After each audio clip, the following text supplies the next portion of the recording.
मैं भारत को भारतीयता की मान्यता के आधार पर फिर से खड़ा करना चाहता हूं, उस काम में लगा हूं। ये कि हिंदुस्तान भी 2000 साल पहले 5000 साल पहले एल्यूमिनियम बना सकता था, क्योंकि एल्यूमिनियम का रॉ मटेरियल इस देश में भरपूर मात्रा में है। बॉक्साइट, हिंदुस्तान में बॉक्साइट के खजाने भरे पड़े हैं। कर्नाटक बहुत बड़ा भंडार, तमिलनाडु, आंध्र प्रदेश बॉक्साइट के बड़े भंडार हैं। हम भी बना सकते थे, अगर बॉक्साइट है तो एल्यूमिनियम बनाना कोई मुश्किल काम नहीं है, लेकिन हमने नहीं बनाया क्योंकि उसकी जरूरत नहीं थी।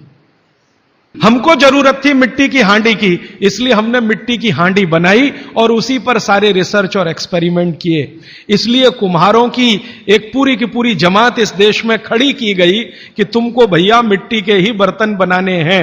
माने तुमसे बड़ा वैज्ञानिक कौन? अब ये कुम्हार जो इतने बड़े वैज्ञानिक हैं इस देश के, जो मिट्टी के बर्तन बनाकर हजारों साल से दे रहे हैं हमारे स्वास्थ्य की रक्षा करने के लिए, हमने उनको नीची जाति बना दिया।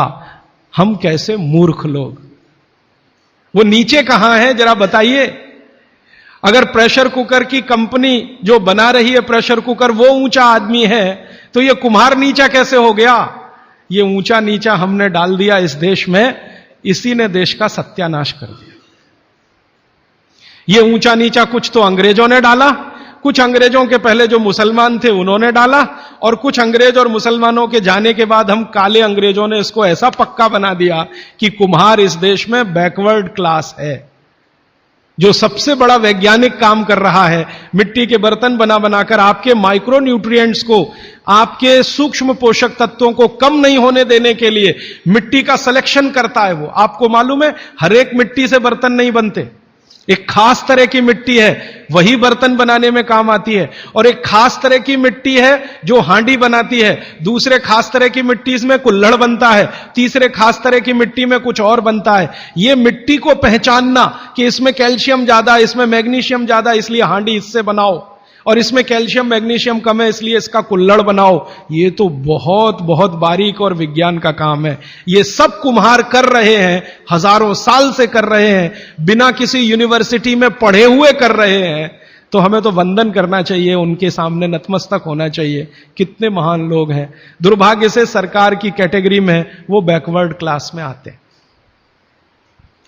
तो ये जो मिट्टी के बर्तन की बात हुई, वो मिट्टी के बर्तन की बात इसलिए कि माइक्रो न्यूट्रिएंट्स का सब कुछ सामान्य रहता है, इसलिए हमारे यहां एल्यूमिनियम के बर्तन या दूसरे मेटल के बर्तन का चलन कम है। भगवान के लिए तो बनाते नहीं, धातुओं के बर्तन में खाना नहीं बनता, सभी मंदिरों में भोजन और प्रसाद ज्यादातर मिट्टी के।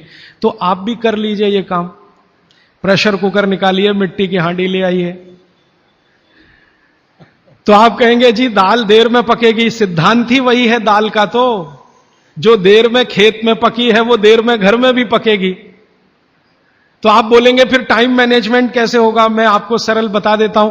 दाल को हांडी में रख के चढ़ा दीजिए, बाकी सब काम करते रहिए, घंटे डेढ़ घंटे में पक जाएगी। उतार लीजिए, फिर खा लीजिए। घंटे डेढ़ घंटे में आपके झाड़ू पोछा, दूसरे बर्तन साफ करना, कपड़े साफ करना, या जो भी काम करना है, पढ़ना लिखना, बच्चों को पढ़ाना, वो करते रहिए, वो दाल पकती रहेगी। ये है भागवत जी का सूत्र कि ऐसा भोजन नहीं करना जो बनाते समय, पकाते समय सूर्य के प्रकाश से वंचित हो और पवन के स्पर्श से वंचित हो। यह तभी संभव है जब आप खुले बर्तन में खाना बनाएं तो पवन भी अंदर आए और सूर्य का प्रकाश की किरणें भी अंदर आए खुले बर्तन में। और वो खुला बर्तन सबसे अच्छा मिट्टी का हांडी। आप कहें जी मिट्टी की हांडी के बाद अगर कोई चीज है तो हमारे यहां एक मेटल बनता है जिसको आप लोग कहते हैं एलॉय है, कांसा। कांसा आपने सुना है, शायद देखा भी हो किसी के घर में। तो दूसरा सबसे अच्छा माना जाता है कांसा, तीसरा सबसे अच्छा माना जाता है पीतल। अब ये कांसे और पीतल में भी हमने काम कर लिया कि अरहर की दाल को कांसे के बर्तन में पकाएं तो उसके सिर्फ 3% माइक्रो न्यूट्रिएंट कम होते हैं, 97% मेंटेन रहते हैं। पीतल के भगोने में पकाएं तो 7% कम होते हैं, 93% बचे रहते हैं। लेकिन प्रेशर कुकर में बनाएं तो सिर्फ 7% बचते हैं, बाकी खत्म होते हैं। अब आप तय कर लीजिए, आपको लाइफ में क्वालिटी चाहिए तो आपको मिट्टी की हांडी की तरफ ही जाना पड़ेगा। क्वालिटी ऑफ लाइफ की अगर बात आप करेंगे, माने जो खा रहे हैं वो पूरे शरीर में पोषकता दे, ये लाइफ की क्वालिटी की बात आप करेंगे तो मिट्टी की हांडी की तरफ ही जाना पड़ेगा। माने भारत की तरफ वापस लौटना पड़ेगा इंडिया से। अभी हम हैं इंडिया में, जो बनाया अंग्रेजों ने या बना दिया अमरीकियों ने, इस इंडिया से निकल के भारत की यात्रा करनी पड़ेगी।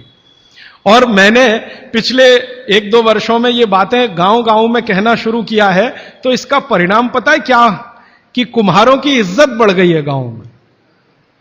गांव वाले समझते हैं कि ये तो कोई बड़ा काम कर रहे हैं हमारे लिए। और मैं मानता हूं कि मेरे व्याख्यान की अगर कोई सार्थकता है तो वो ये कि कुम्हारों की इज्जत इतनी बढ़ जाए कि वो पंडितों के बराबर आ जाएं, क्योंकि वो किसी से नीचे नहीं है, क्योंकि वो किसी से छोटे नहीं है। भले वो मिट्टी के बर्तन बना रहे हैं, बहुत वैज्ञानिक काम वो कर रहे हैं। और मजे की बात कि वो हांडी बना के आपको 20-25 रुपए में ही दे रहे हैं, प्रेशर कुकर तो 250-300 रुपए का है। और सबसे मजे की बात कि ये हांडी जब खत्म होगी, माने इसकी लाइफ पूरी हो जाएगी, तो ये हांडी फिर मिट्टी में मिल जाएगी और फिर वही मिट्टी से हांडी बन जाएगी। दुनिया में ऐसी कोई वस्तु नहीं है। प्रेशर कुकर के बारे में तो नहीं कह सकते आप, बायोडिग्रेडेबल है। तो आप कोशिश करें अपने घर में थोड़ा परिवर्तन करें। अब मैं आखिरी बात जो आज की कह रहा हूं वो ये, मैंने पिछले 2 वर्षों में मैं होम्योपैथी की भी चिकित्सा करता हूं। तो बहुत सारे पेशेंट मुझे फोन करते हैं, राजीव भाई ये। तो मैंने कुछ पेशेंट को खास कर कहा कि देखो भैया, आपको मैं कोई दवा नहीं दूंगा। तो कहने लगे फिर बीमारी कैसे ठीक होगी? मैंने कहा एक ही काम करो, मिट्टी की दाल खाना शुरू करो, मिट्टी की हांडी में रखी हुई दाल खाना शुरू करो। चावल खाना है तो मिट्टी की हांडी का। कहने लगे राजीव भाई कौन करेगा ये सब? मैंने कहा आपकी बीवी करेगी या आप करोगे? अगर जिंदगी चाहिए तो झक मार के आप करोगे, नहीं तो अमेरिका जाओ, कनाडा जाओ, जर्मनी जाओ, लाखों रुपए खर्च करो, फिर भी झक मार के वापस आओ, डॉक्टर कहेगा इलाज नहीं। तो आप देख लो, तो जो गंभीर मरीज हैं वो आप जानते हैं वो कुछ भी करेंगे जो आप कहेंगे। तो मेरे पास कुछ डायबिटीज के क्रोनिक पेशेंट हैं, बहुत क्रोनिक, जिनका यूनिट, शुगर यूनिट 480 के ऊपर है। ऐसे 100 से ज्यादा पेशेंट, कुछ गुजरात में है, कुछ राजस्थान में और कुछ बंबई में। मैंने उनको कहा ध्यान से मिट्टी का बर्तन ले आओ और शुरू करो। अब बर्तन लाने में तकलीफ हुई तो कुम्हार को ढूंढना पड़ा, तो लेकिन मिल गया। वो 8 से 9 महीना हो गया नियमित रूप से मिट्टी की दाल और मिट्टी का चावल, माने हांडी की दाल और हांडी का चावल, हांडी की खिचड़ी नियमित रूप से खा रहे हैं। और अब तो उन्होंने मिट्टी का तवा भी ले आया अपने घर में रोटी बनाने के लिए। बाजरे की रोटी बहुत अच्छी बनती है इस मिट्टी के तवे पे, तो रोटी भी उसी की खा रहे हैं। 8 महीने के बाद सबका शुगर टेस्ट किया है तो 480 यूनिट वाला अभी 180 यूनिट पे है, बिना किसी मेडिसिन के, बिना किसी इंजेक्शन के, बिना किसी टॉनिक के। और होम्योपैथी की कोई दवा नहीं दी मैंने उनको। कुछ लोगों को ज्यादा परेशान थे, दवा भी दो, उनको प्लेसिबो दे दिया। प्लेसिबो समझते हैं? खाली गोली, दवा नहीं डाली। तो पेशेंट को लग रहा है कि मैं दवा खा रहा हूं, दवा खा के अच्छा हो रहा हूं। मुझे मालूम है कि वो कोई दवा नहीं है, वो प्लेसिबो है, वो अच्छा हो रहा है उस मिट्टी की दाल खा के, मिट्टी का चावल खा के, मिट्टी की खिचड़ी खा के। रिजल्ट ये है। तब मैंने मान लिया कि बाघभट्ट सच में महान आदमी थे। वो एक सूत्र लिख गए कि आप ऐसा भोजन मत करो जिसमें सूर्य का प्रकाश ना जाए, पवन का स्पर्श ना हो। तो वो आपके लिए अमृत तत्व है, भोजन नहीं है, वो अमृत जैसा है। मेरा हो मन स्वदेशी, मेरा हो तन स्वदेशी, मर जाऊं तो भी मेरा होवे कफन स्वदेशी।